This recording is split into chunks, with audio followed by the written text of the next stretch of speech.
Whether you're working with a distributed team or freelance clients, you sometimes don't share much of a personal connection. Chances are that you've seen, at most, a picture of your client and nothing more. So when you communicate through a video platform, however, it humanizes the participants. People tend to interact differently, usually with more empathy, when you're face-to-face. And if you're not totally convinced yet, multiple studies have shown time and time again that a majority of information is passed from person to person through body language and micro expressions in our faces. So in the next few lectures, we will dig deeper into how you can maximize video to help create a deeper bond through eye contact, a deeper bond through body language, and everything in between. Let's chat body language. Now, being comfortable on camera does not mean that you need to become a professional actor or spokesperson.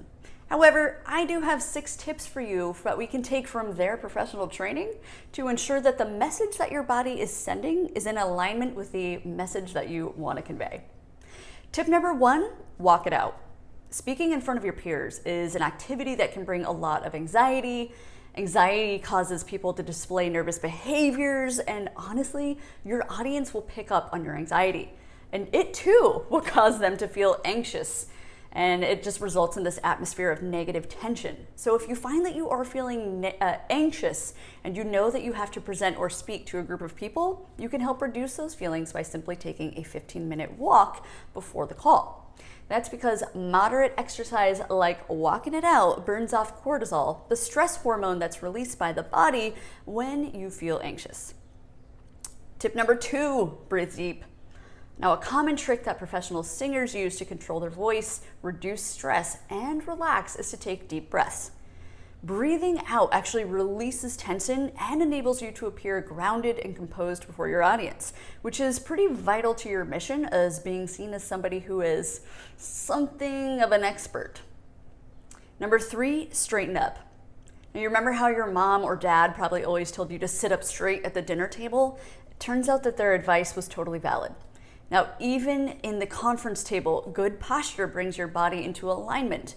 It enables organs to function more efficiently, and it projects authority and confidence to everyone around you.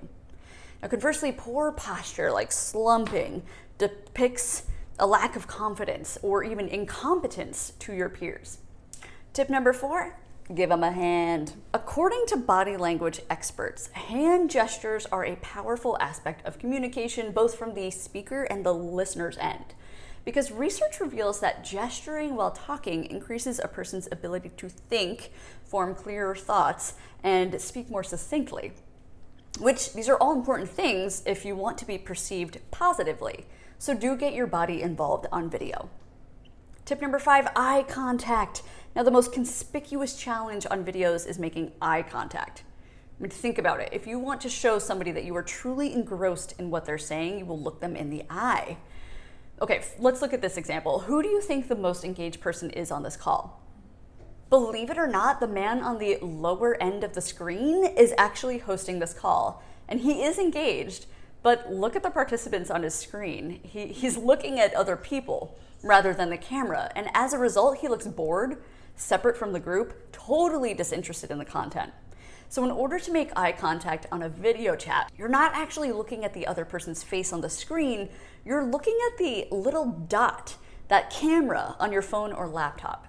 And yes, this will take practice to focus on the camera and avoid glancing at your screen, but to make practice a little bit easier, I recommend that you situate your camera so that it's eye level with you.